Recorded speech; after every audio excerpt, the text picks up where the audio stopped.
pourquoi nous ignorons, c'est que l'attaque ne vient pas au moment où tu es prêt. L'attaque vient au moment où tes yeux sont fermés. Sinon que tous les jours tu es attaqué, mais comme ton esprit est éveillé, tu arrives à avoir une attitude dirigée par le Saint-Esprit à ne pas tomber dans les yeux du diable.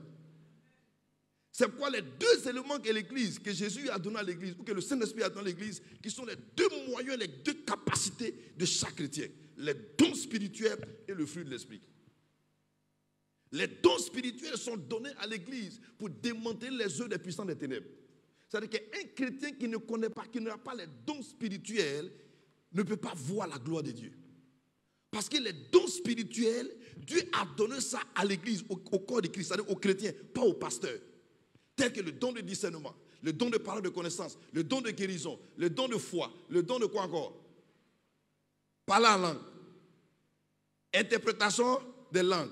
Aidez-moi les amis. Non, je vais revenir dans le texte parce qu'elle revient dans mon esprit. Il faut que je parle de ça. De prophétie,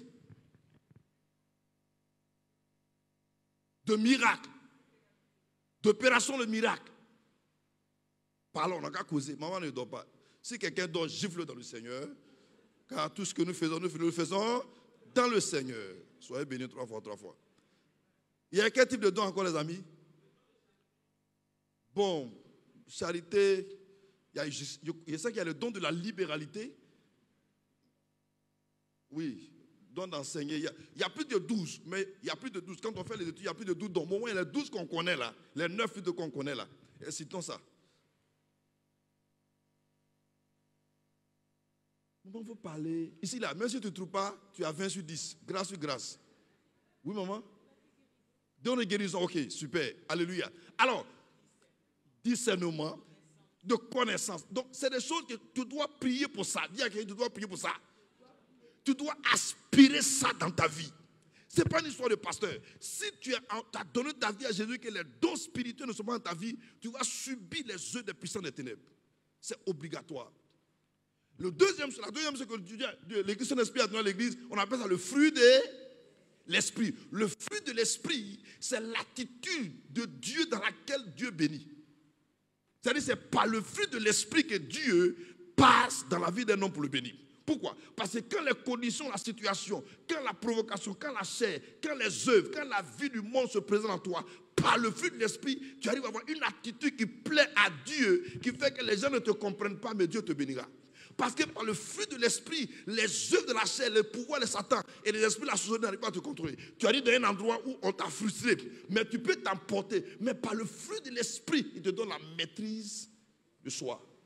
Or, ceux qui t'ont frustré te provoquent pour que tu puisses dire des choses. Prends tes paroles pour te contrôler dans le monde spirituel. Mais comme tu es dirigé par le Saint-Esprit et que son fruit est en toi, il te dit aujourd'hui, tu dois manifester la maîtrise de soi. C'est pas si quand même. Alléluia. C'est les deux éléments, c'est les deux moyens. Si vous avez donné votre vie à Jésus depuis longtemps et que vous ne manifestez aucun don, vous êtes mort spirituellement. Yes.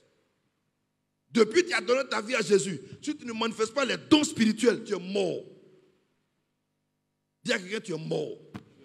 Parce qu'il va arriver un moment dans ta maison, ou dans ton foyer, ou dans ton travail, quelque chose qui va t'arriver, tu vas appeler le pasteur, il est occupé. Ton moniteur, il est occupé. Qui encore?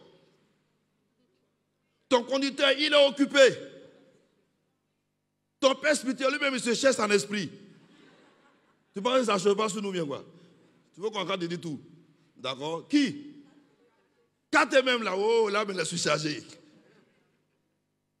Alléluia. Mais il y a une seule qui est là, qui ne bouge pas. La présence du Saint-Esprit qui est en toi. La présence du Saint-Esprit qui est en toi. Écoute, les amis, nous sommes arrivés à un moment où Dieu voudrait que chaque citoyen chrétien puisse connaître sa position pour manifester la gloire de Dieu. Ce n'est pas une histoire de pasteur, ce n'est pas une histoire de prophète. Moi, Dieu m'a parlé de ça. Il dit, donne la révélation de ce que je suis en eux. Donc mon message a changé depuis 3 ans, 4 ans. On ne centre plus les choses sur l'homme. Pourquoi? Parce que le but de l'homme de Dieu, c'est de t'amener vers ton Dieu pour que tu comprennes qui tu es en lui, afin de le manifester, de le refléter. Toi-même, tu dois être ta prophétesse et ton prophète. Toi-même, tu dois être ton prophète. Alléluia. Alléluia. Alors ma prière est que Dieu répand les dons sur votre vie au nom de Nazareth.